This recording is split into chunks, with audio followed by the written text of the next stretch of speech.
नहीं नहीं, राजनीति तो एक विषय ही अलग है। और मेरे लिए राजनीति, क्योंकि चूँकि मेरे घर से रिलेटेड राजनीति का विषय है, तो मैं राजनीति को लेकर ये कह सकती हूँ कि राजनीति मेरे लिए सिर्फ समाज सेवा का एक माध्यम है, और इसके अलावा और कुछ नहीं है। उनके माध्यम से मैं जो कि मैं अपने आप को बहुत खुशकिस्मत समझती हूँ कि इतने लोगों का मैं थोड़ा सा भी अगर मैं कुछ कर पा रही हूँ, तो मैं अपने आप को बहुत ज़्यादा लकी फील करती हूँ कि मैं कुछ लोगों के लिए थोड़ा बहुत भी कुछ अगर दे पा रही हूँ।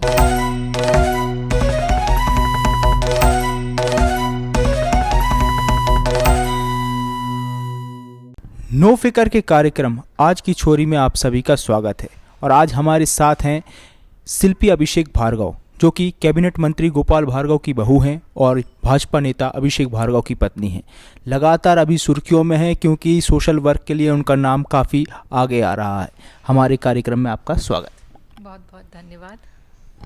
आपसे जानना चाहेंगे भाभी कि आपने सोशल वर्क के लिए सामने आए, अभी आपका एक वीडियो काफ़ी वायरल हुआ कि जहाँ पर एक छोटी बच्ची के साथ आप देखी गई, छोटी बच्ची के, तो क्या वीडियो रहा, क्या कारण रहा कि उस बच्ची के साथ आपको देखा गया, उस बच्ची के इलाज के लिए भी बात की गई, तो उसके बारे में जानना चाहेंगे। सबसे पहले तो मैं बताना चाहूँगी कि एक सोशल मीडिया एक ऐसा प्लेटफॉर्म है कि जहाँ से हमें ऐसी ऐसी न्यूज़ पता चलती हैं, क्योंकि क्षेत्र इतना बड़ा होता है कि हम हर जगह नहीं पहुँच पाते, बट सोशल मीडिया के माध्यम से हमें ये न्यूज़ पता चली।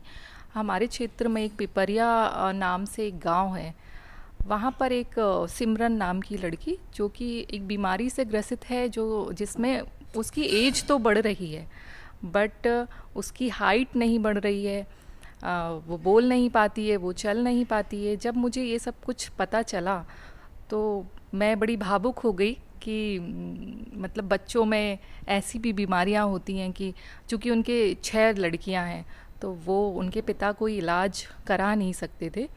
तो मैं वहाँ गई और सारी डॉक्टरों की टीम से मैंने बात की, जो पॉसिबल हो सकता था वो मैंने उसके लिए कराया और उसको यहाँ 2-3 दिन के लिए एडमिट भी रखा था सागर में। और अब हम लोग अगर हो सकेगा, अगर डॉक्टर की राय रहेगी तो हम उसे भोपाल शिफ्ट कर देंगे।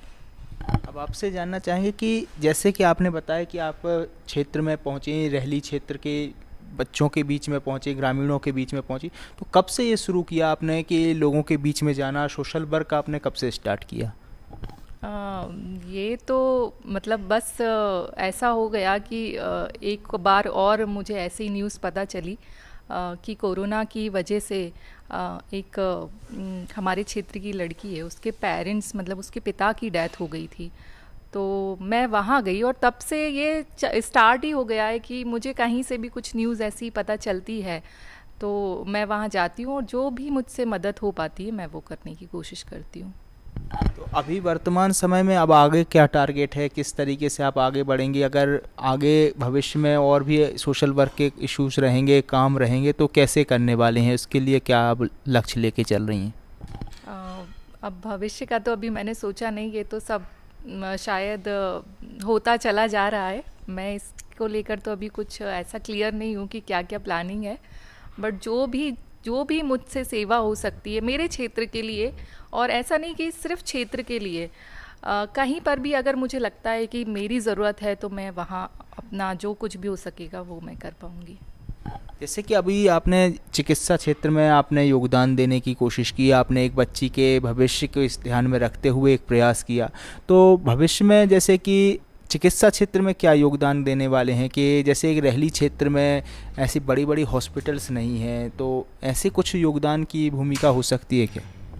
हाँ, अभी हम लोगों का ये है कि अगर रहली क्षेत्र में हॉस्पिटल्स हैं बट अगर कुछ ज़रूरत लगती है तो हम लोग उनको भोपाल के निजी अस्पताल में अच्छे से अच्छा इलाज कराने की कोशिश करते हैं। और अभी 2 दिन पहले ही मेरे पास अभिषेक जी का फ़ोन आया था कि एक बच्ची के दिल में छेद है। चूँकि मैंने अपनी बेटी का ऑपरेशन भी फोर्टिस स्कॉट से कराया था, दिल्ली से, तो मैंने वहाँ का उनको सजेस्ट किया कि वहाँ सबसे बेस्ट हार्ट का ऑपरेशन होता है। तो हम लोगों का बस ये है कि जहाँ अच्छे से अच्छा इलाज हो सके तो वहाँ पर हम इंसानों को भेज सकें।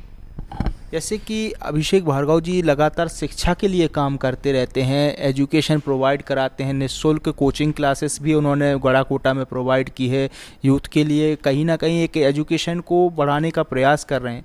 तो क्या शिक्षा के क्षेत्र में भी आप कभी काम करते हुए देखे जा सकते हैं, जो बच्चों की शिक्षा हो सकती है या यूथ की शिक्षा हो सकती है?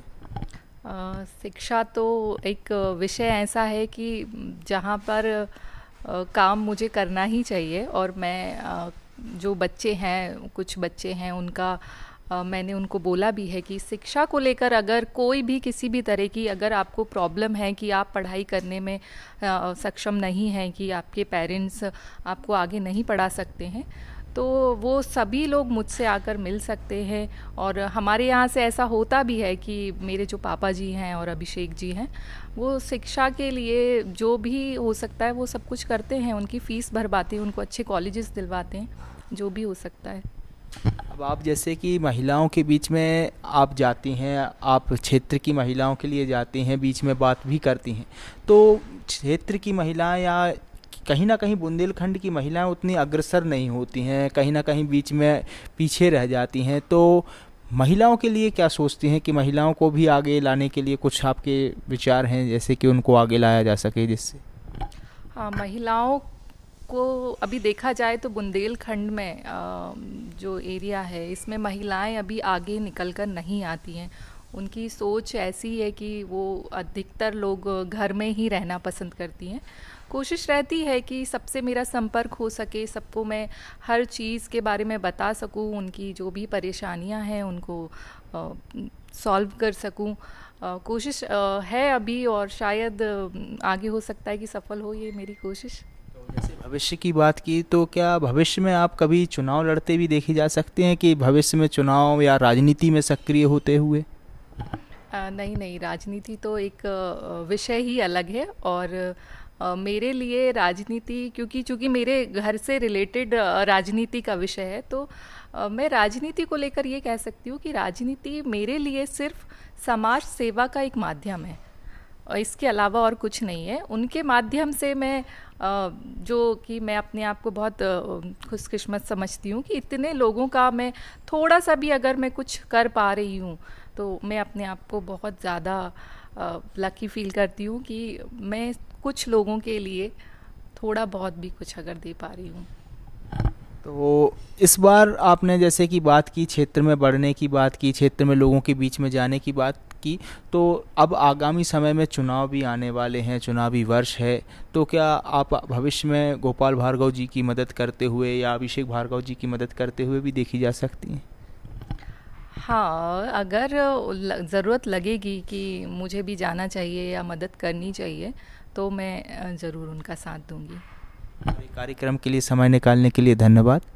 हमारे साथ थी शिल्पी अभिषेक भार्गव जी। ये पहला साक्षात्कार था जिसमें उन्होंने अपनी बात रखी और समाज सेवा की ओर अग्रसर होते हुए उन्होंने बात रखी कि वो शिक्षा और स्वास्थ्य जैसे विषयों पर भविष्य में भी काम करने वाली हैं। रेहली क्षेत्र में ही नहीं और अन्य क्षेत्रों में भी अगर ज़रूरतमंद लोग होते हैं तो उनके लिए भी वो आगे बढ़कर उनकी सहायता के लिए आगे आने वाली हैं। और कहा जा सकता है कि जिस प्रकार कैबिनेट मंत्री गोपाल भार्गव लोगों के बीच में उनकी मदद करते हैं, अभिषेक भार्गव लोगों की मदद करते हैं, तो अब शिल्पी अभिषेक भार्गव भी समाज सेवा में अग्रसर हैं।